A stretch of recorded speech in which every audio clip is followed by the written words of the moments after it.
Oh man, it's been a long fucking day. Hello, Terrence Pop here with another episode from the Lair. And I think I've covered all of the Ninth ID stories.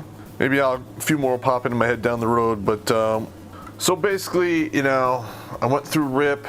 They assigned me to 2nd Ranger Battalion because I had a letter of acceptance from the Sergeant Major. And I got sent back to Fort Lewis and packed up all my shit in my Camaro and drove on over there. Now, when I showed up, you know, the guys who had finished RIP with, because, you know, I just got out of the class with them, they showed up that, I think, the day before in the morning. And by the time I got there the next day, there's like 3 or 4 other people showing up, and the orders were coming in staggered. And these guys were right out of basic AIT. They didn't know how shit worked in the Army. I mean, they were brand fucking new. So I knew that, you know, when I showed up there, they were going to fuck with me pretty hard. You know, I don't know. I decided to be cautious about the whole thing. So when I reported with 2 duffel bags full of basically junk.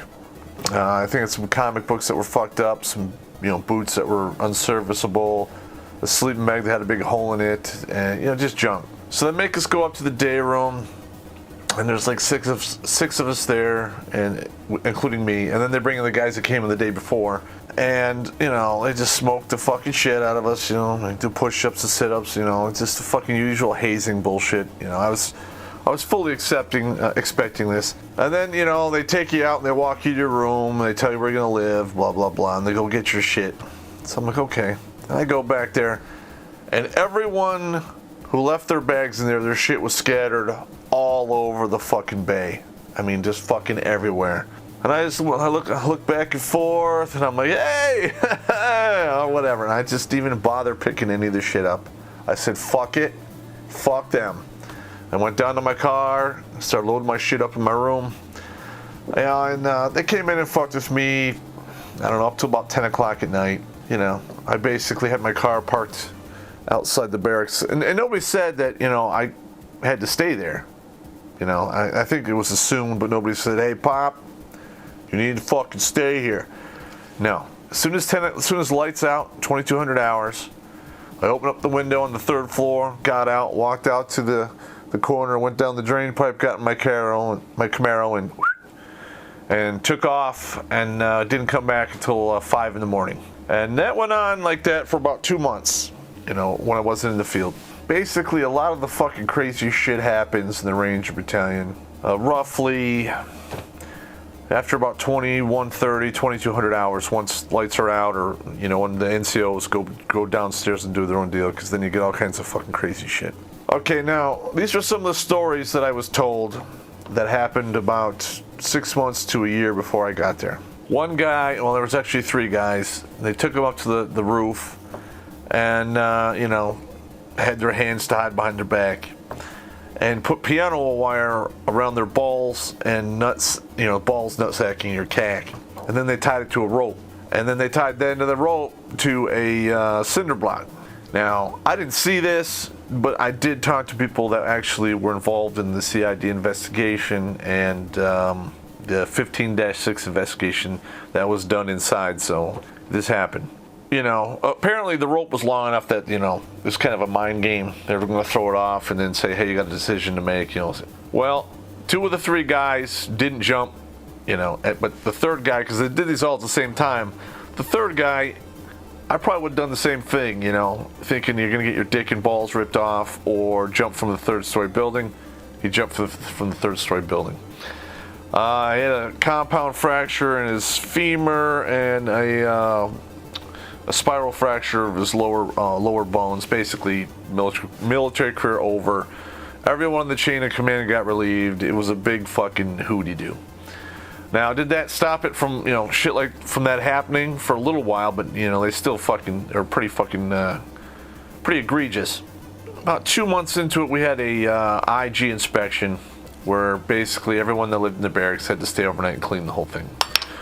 So I spent the entire night cleaning the barracks with all the other, you know, noobs, and buffing the floor and doing push-ups, sit-ups, holding duffel bags overhead. Basically got smoked from 10 o'clock to like 4 in the fucking morning. Got like an hour of sleep before PT. That really sucked, man. But not a good deal. Not a good deal. You know, I'd already been in the Army for 2 years, so I knew the deal. You know, you don't want to make waves, so I just shut my fucking mouth. But I was there, you know, this is about 90 days into it. Now, I didn't know this whole thing about in the Ranger Battalion, where if an E4 came back from Ranger School, you know, he was allowed to like act like a sergeant and smoke people and shit. So I remember I'm in my room, and it's like, I think it's like 8 o'clock.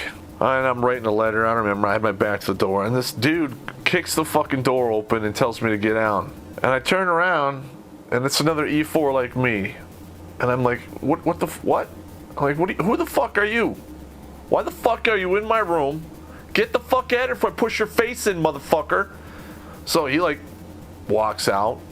You know, I didn't think anything more of it, you know. I'm like, whatever. I didn't know I was violating any big rules or anything. About 10 minutes later, like all the insos that were in the building downstairs came up there, and they smoked me till like 3:30 in the fucking morning. But it is what it is. It's learning curve. What the fuck are you gonna do? All right, now we're gonna talk about. Now I usually don't mention people's names, but this individual, I'm gonna fucking tell you his name. Staff Sergeant Scott P. Smith, my squad leader. And Pop, yeah, that's how he fucking talked. He's like Jim Cadney, fucking whatever. You know, he was an okay NCO, but he wasn't really the smartest, monkey in the barrel. And he had lost one of his big toes in a motorcycle accident like a year before that, or 2 years before that. Which is amazing, because everyone tells you without your big toes you can't fucking run, but he did okay. I mean, he wasn't super fast, but he was fast enough, and he hung and stuff. But he was a motherfucking sadist.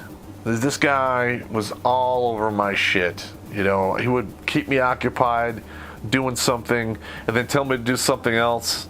And then if I would keep doing what he's doing, and he asked me if I did this, and I said I can't because I'm doing that, and he would smoke me for it. You know, like we would come back from the field. I was a saw gunner. I would get there, and he would put me on 2 or 3 other details, and then he asked me if my fucking weapon was clean, and I would say no because I was fucking doing some other shit. He would smoke the shit out of me.